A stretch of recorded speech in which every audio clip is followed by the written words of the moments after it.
안녕하세요. 미래기술 신산업 카페 뉴스 읽어주는 바리스타 이원규입니다.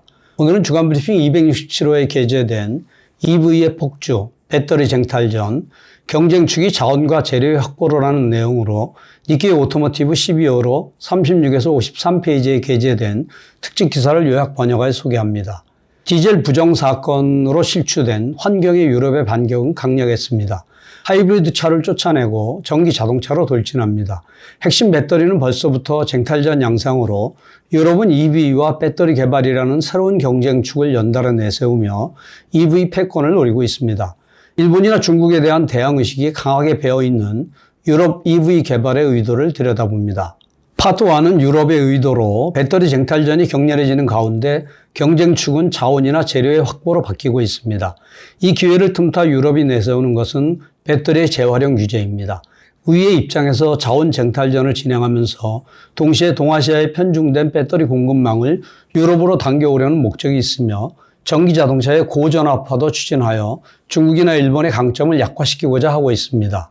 표준적인 항속거리의 EV나 가정용 축전지는 LFP, 인산 철계로 이행한다는 미국 테슬라의 발표와 세계의 자동차 업체가 2030년을 대비해 EV 개발에 박차를 가하는 가운데 핵심인 리튬이온 배터리의 경쟁축이 바뀌기 시작했는데 각광을 받고 있는 것이 서서히 사라질 것이다라고 판단했던 LFP, 인산 철계 리튬이온 배터리입니다. 테슬라가 LFP계 배터리 채용을 세계로 확대할 계획을 발표함에 따라 독일 폭스바겐 그룹이나 미국 포드 등이 LFP계를 채용할 방침을 밝혔습니다. 골드만삭스 증권의 한 애널리스트는 LFP계의 중요성은 더 높아질 것이라고 전망하는 가운데 시장 조사회사에 따라 다르겠지만 2030년 무렵에 EV용 배터리 가운데 LFP계는 20에서 40%를 차지할 가능성이 있습니다.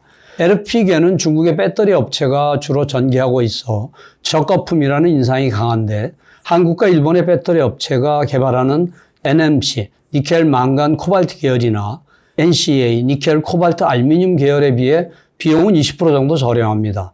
에너지 밀도도 비슷한 정도로 낮아지는데 에너지 밀도를 중시하는 이동체의 배터리로서 LFP계는 NMC나 NCA계로 머지않아 대처될 것으로 여겨져 왔던 것입니다. LFP계가 일약 주목을 끌게 된 이유는 에너지 밀도 향상을 뒤로 미루더라도 배터리 자원의 확보나 재료 가격 상승에 대한 대비가 중요해졌기 때문입니다.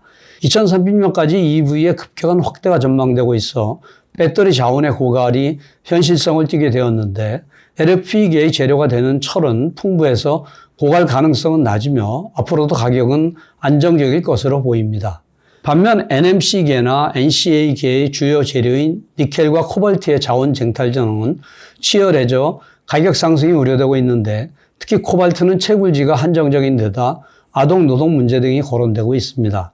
코발트 삭감은 배터리 각사의 주요 명제가 되고 있으며 니켈은 비교적 풍부한 자원이지만 2030년까지를 내다보면 부족할 것이라는 목소리가 나오기 시작했습니다. 예를 들면 폭스바겐은 EV의 가격대에 따라 세 종류의 배터리를 나누어 사용할 방침인데 저가격 차량에는 LFP계, 대량 판매 차량에는 망간계를 사용하며 NMC계에는 고성능차에 한정될 것으로 보입니다. 파트 2는 EU의 배터리 규제의 충격으로 유럽은 중국, 한국, 일본이 잡고 있는 리튬이온 배터리의 패권을 탈환하기 위해 온갖 방법을 동원할 태세로 임하고 있는데 여기서 일약 주역이 된 것이 재활용입니다. 재활용은 유럽연합 배터리 규제안의 핵심으로 배터리 개발을 좌우하는 자원 쟁탈전의 비장의 카드라는 목소리가 나오고 있습니다. 환경이라는 정의를 기치로 EU 산업을 우위에 놓으려는 강압적인 방법에 일본 기업들은 당황하면서도 대책을 마련하기 시작했습니다. EU가 2020년 12월에 공표한 2022년 1월부터 시작할 예정인 배터리 규제안의 골자는 2027년부터 전기자동차의 리튬이온 배터리 등을 대상으로 코발트나 리튬, 니켈 등의 재활용제 사용을 개시하도록 요구하며 2030년부터 2kWh 이상의 리튬이온 배터리를 탑재한 제품에는 재활용제의 사용을 의무화하는 것입니다. 이유는 탈탄소를 목표로 한 에너지 전환과 어깨를 나란히 하는 환경 정책의 핵심으로 순환 경제를 내걸고 있는데 그 중점 대상으로 선택한 것이 리튬이온 배터리입니다. 리튬이온 배터리 개발의 판도를 일변시킬 수도 있는 제안인데 자원 문제 전문가인 도쿄재단 정책연구소 히라누마 연구원은 방치하면 일본에서 배터리를 제조하는 것이 곤란해진다고 위기감을 드러냅니다. EU 기준에 따른 재생 재료를 리튬이온 배터리에 사용하지 않으면 EU에서 리튬이온 배터리를 판매할 수 없게 될 가능성이 있는데 동아시아에 편중된 배터리 부품 공급망을 억지로라도 EU로 옮기려는 의도가 엿보입니다. 영향은 리튬이온 배터리 산업에 그치지 않는데 리튬이온 배터리는 EV의 핵심으로 자동차 산업의 패권 싸움을 좌우합니다. 배터리 규제안에 호응하듯이 유럽위원회는 2021년 7월에 엔진차 판매를 2035년까지 사실상 금지하고 EV 보급을 지지하는 충격적인 규제안을 발표했습니다. 배터리의 최대 공급처가 되는 EV 시장을 강제적으로 확대하고 EV 역내에서의 배터리 공급망 구축을 지지하는 것입니다. 일본 기업의 경우는 리튬이온 배터리 업체를 보유한 도요타 자동차가 부품과 차량의 양면에서 EU의 공격을 받는 모양새이며 배터리 패권을 쥔 중국 기업에서는 세계적인 배터리 업체 CATL을 겨냥하고 있다는 견해가 있습니다.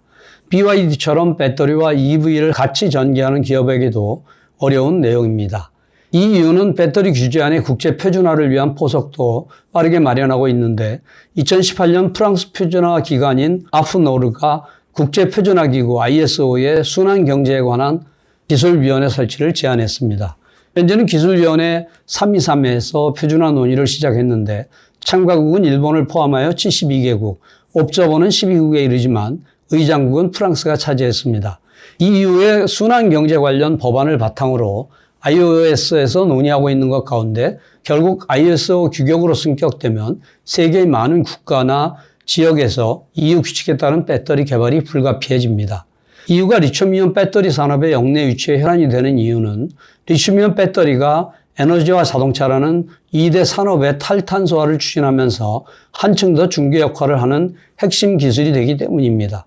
날씨에 따라 변동하는 재생가능 에너지의 안정적인 출력에 리튬이온 배터리는 필수로 리튬이온 배터리는 EV의 성능과 비용도 좌우합니다. 각 산업의 탈탄소화 추진뿐만 아니라 리튬이온 배터리의 가치를 한층 더 끌어올리는 것이 있는데 바로 EV의 보급이 재생에너지의 도입을 뒷받침한다는 섹터 커플링의 효과가 크다는 것입니다. 예를 들면 EV의 배터리를 충방전함으로써 재생에너지 출력 변동을 억제할 수 있는데 히라누마 연구원은 EU는 탈탄소 추진의 간판 정책인 그린 뉴딜 안에서 섹터 커플링을 중시하고 있다고 설명합니다. 지금 EU의 정의를 세계에 주창하는 기치가 된 탈탄소의 실현에 빠뜨릴 수 없는 배터리 산업이 동아시아에 편중된 상태로는 EU의 발전은 불안합니다. 유럽위원회는 당연히 그렇게 생각했을 것입니다.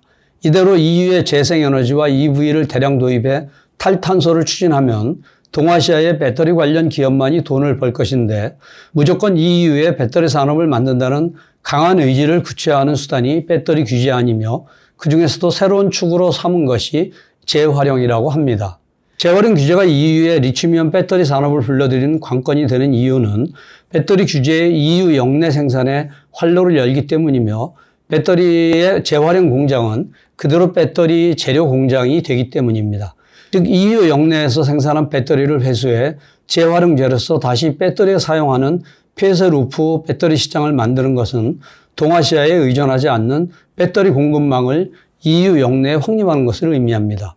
EU는 역내 배터리 시장의 창출에 대해서도 규제로 강력하게 뒷받침하는데 2035년까지 엔진차를 폐지하고 대부분을 EV로 대체하는 규제를 발표했습니다. 앞으로 14년 동안에 연간 1000만 대 이상의 EV 시장이 형성되면서 거대 리튬이온 배터리 시장이 EU에 탄생하는 것입니다.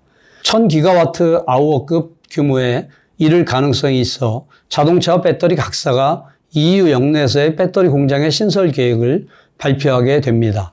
파트 3는 전기 자동차의 고전압화로 전기 자동차의 배터리 전압을 현재의 2배가 되는 800V 이상으로 높이는 대처가 유럽과 미국에서 가속되고 있는데 초점은 어디까지 확대될 것인가로 고급차에 머물지 대중차까지 확산될지의 전망이 엇갈리고 있습니다. 한편 전압 배직이 순풍이 되어 파워 반도체가 현재의 실리콘에서 실리콘 카바이드로의 치환이 진행되게 되며 일본은 관망하고 있지만 조만간 대응에 나서야 할 것입니다.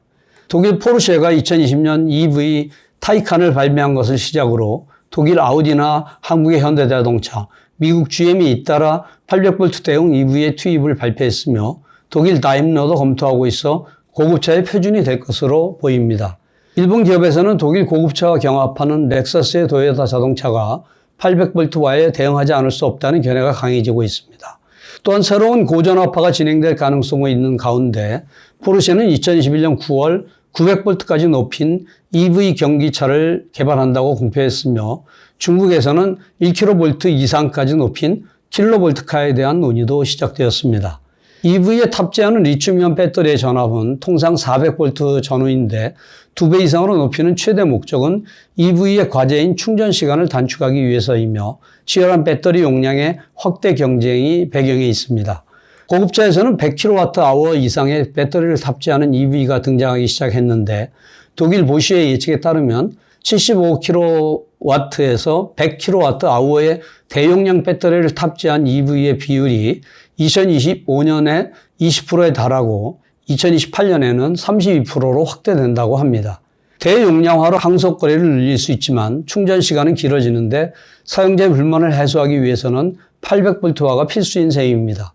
충전 인프라도 800V에 대응할 필요가 있고 충전 시 전류량을 늘리지 않고 급속 충전기 출력을 높일 수 있어 충전 시간을 단축할 수 있습니다.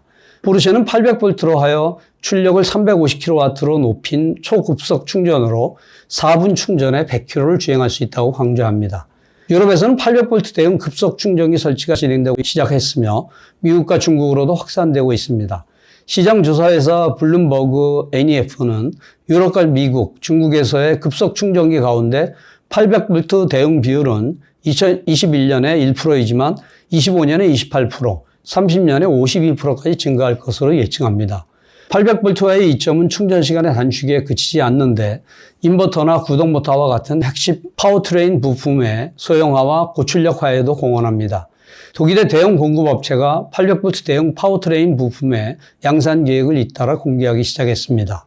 보쉬나 독일 ZF는 22년에 800V 대형 인버터와 모터를 양산할 계획이며 독일 컨티넨탈의 파워트레인 부문이 독립한 독일 비테스코 테크놀로지스는 23년부터 양산하는데 머지않아 배터리나 파워트레인 이외의 부품에도 800V화의 흐름이 미칠 가능성이 높습니다. 이상으로 요약 소개를 마치며 보다 구체적인 내용은 센터 홈페이지 hjtic.snu.ac.kr에 미래기술 신산업 코너를 참조해 주시기 바랍니다. 다음 주에는 소니의 사족 보행 로봇 가반 질량 20kg의 실현이라는 내용을 소개하겠습니다. 감사합니다.